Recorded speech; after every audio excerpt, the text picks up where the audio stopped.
Howdy, folks. Welcome to episode 20 of Great Ideas with Great Minds. Today, we're going to be talking about being an amateur worrier, not a professional worrier. Think of a person who is really good at worrying. This person spends all their time thinking of what they got to do next. Okay, sound like someone during a finals week? Well, this person is super afraid of satellites. Super afraid that they're going to fall out of orbit and they're going to fall in them.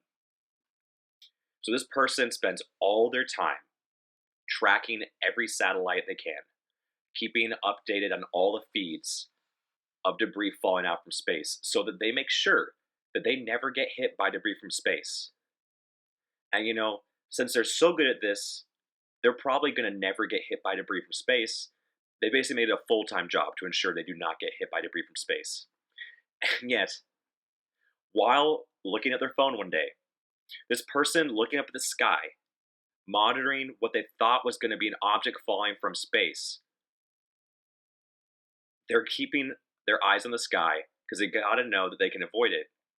This person steps out into traffic and is nailed by an oncoming semi, and they die. Okay, while it's kind of a gruesome example, just think about it. This person was so good, or at least they thought they were so good, at worrying that they tried to figure out and control every aspect of their life to make sure they did not get hit by space debris. And yet they were so unable to see what was around them that they got hit by a car.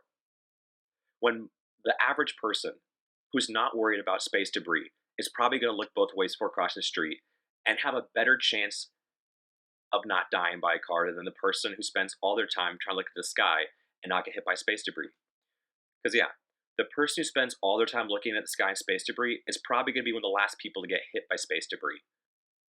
But does that make a big difference if they get hit by a car? Okay, take this other example. Someone spends all their time at home because they figure that their home is the safest place. They think they've thought of it all. Well, they forgot they have a faulty gas line. And it's not their fault. It's actually their neighbor's faulty gas line. And they didn't know their neighbor because they don't actually speak to their neighbor because they don't go outside their house because they're determined for their house to be safe.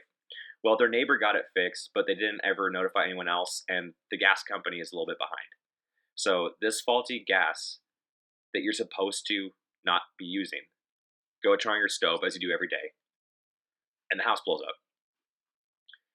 So the person spent all their time trying to not get in any danger outside their house ends up getting blown up in their house. When if they'd been outside their house, if there was a gas leak and their house blew up, they wouldn't be in their house. Now again, there's plenty of ways to argue against these things, say, well, they could have done this, they could have done that. But if you're saying that, you're actually buying into exactly what they're thinking. You're trying to think of ways to avoid these things, and that is exactly the point. The point is that you're trying so hard to avoid things that you're missing things that are literally in front of your face. And that is why you are an amateur. And you should be darn proud of being an amateur worrier. If you've ever met a professional worrier, they'd be so good that it'd be scary. Because that person would be such a good worrier that they know everything. Not because they wanted to, but because they had to. Because a professional worrier knows everything. Because they have to actually be able to figure out all the connections in order to avoid things. Because really, when you worry, what you are doing is trying to break things down and plan ahead so that you can avoid things. And that's actually a pretty smart skill. Doing that in a productive way is a key advantage. To be able to see what's ahead is a way that you can help make the most out of your present. And so, really, worrying is not something you want to get totally rid of because, again, it's a good thing to be able to do. It is good for me to worry about crossing the street because then I remember I should look both ways. And unlike the person looking up the sky, I don't get hit by a car. But if I spend all my time worrying about getting hit by cars, or if I spend all of my time worrying about my finals, or if I spend all of my time worrying about other things, the crazy thing is that I don't actually avoid anything. It's that I actually get in my way, which is the great irony of worrying, is that if the whole point is to try to be able to avoid things, usually with the intent to survive and thrive. If through the act of worrying you're not thriving and you actually do not survive, then that means you're a really bad worrier and that you should never try to be a professional worrier. And that's okay. Don't worry. I'm going to be the first to say that I'm a really bad worrier. And I'll say that with the precursor that my family is well predisposed, has a good history of being what someone would call professional worriers. And yet, we're all pretty much amateur hour.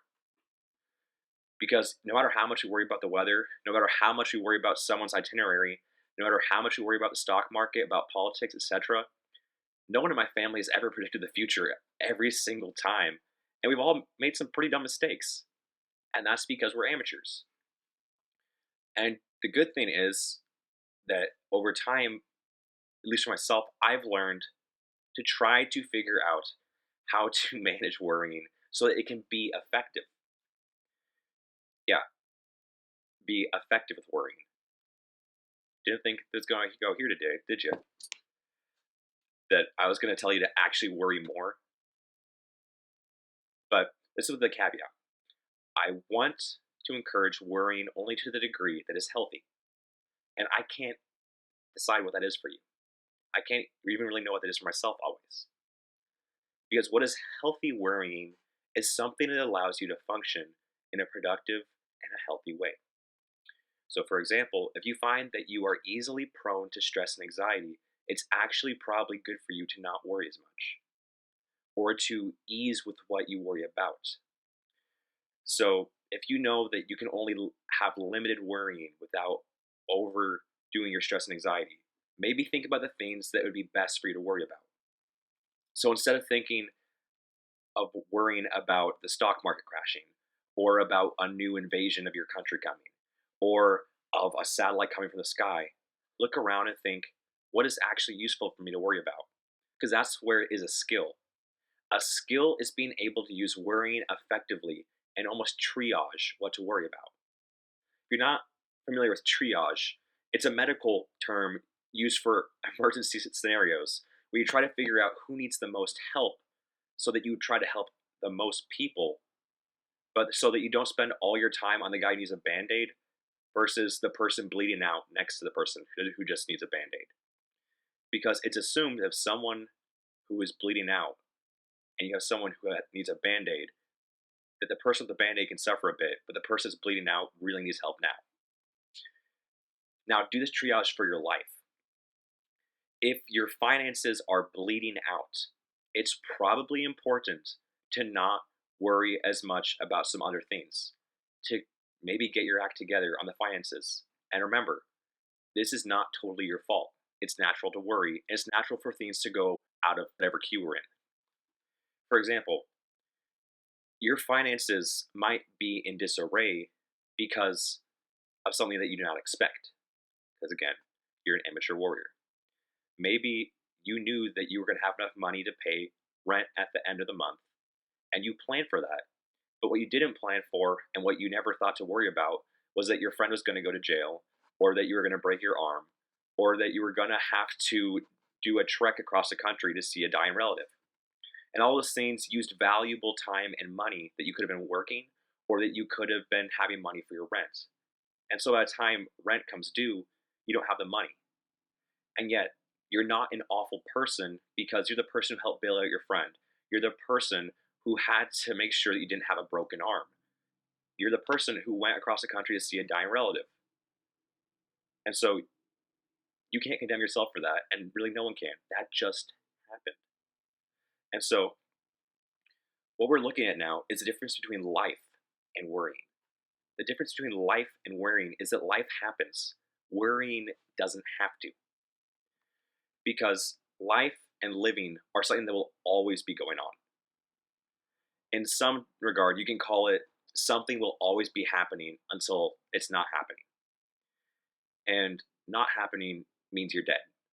And when you're dead, well, you're pretty much not worrying at that point.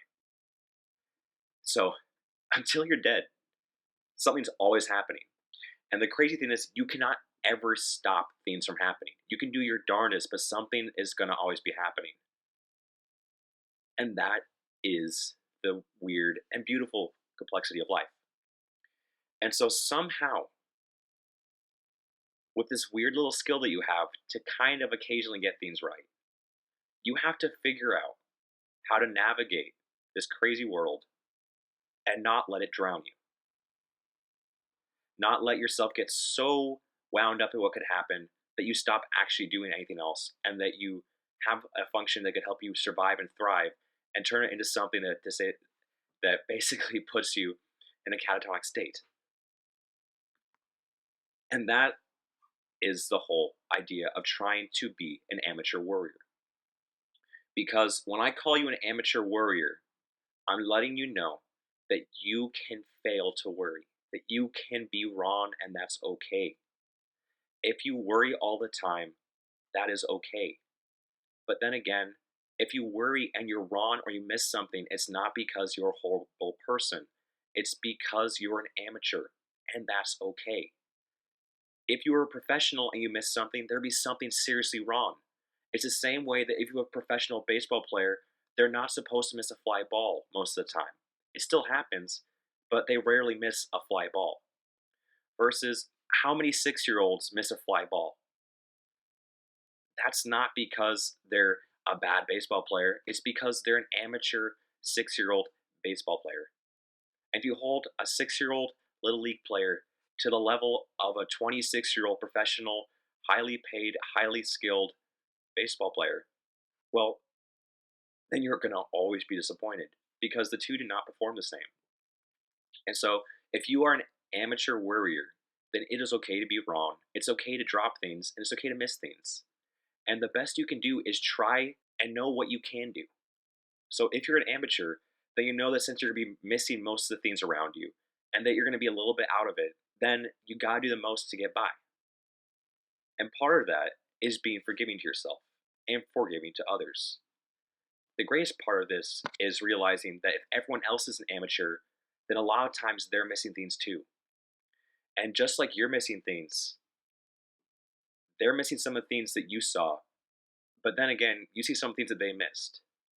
So, for example, if you and everyone else in the world, except for one person, saw the stock market crashing, you'd probably know to do something. But what you don't know is that that one other person in the world knew that the meteor was going to hit the Earth, and they knew where to be. So the crazy thing is, you could have all known something, and someone could have known a whole different thing.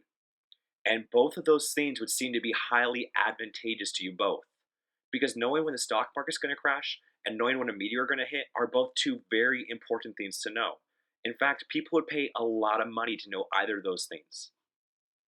And yet, because both people would think they'd known something, they'd miss the other thing. And they'd both think the other person was stupid. Because if someone told me a meteor is going to hit the Earth and then they couldn't show me how, I wouldn't be too worried about it, even if they knew they're going to be right. And if I told someone the stock market was going to crash tomorrow, and I knew it but they didn't, then they'd call me stupid too. That's kind of how this whole thing works. Is people are going to look really weird sometimes when they're worrying about things. Worries about what they put in their sandwich. Maybe what you don't know is they have a deadly food allergy, and they have a good reason to be worried. Because while you can put your sandwich wherever, eat pretty much whatever without dying, the person who can die from eating one peanut, yeah, they're going to spend an abnormal amount of time thinking about what they're going to be eating. Because a person who is spending all the time possibly about to die of anaphylactic shock, yeah, it matters a little bit more if they have a peanut or not. But for the most part, you have to have sympathy and empathy for yourself and others.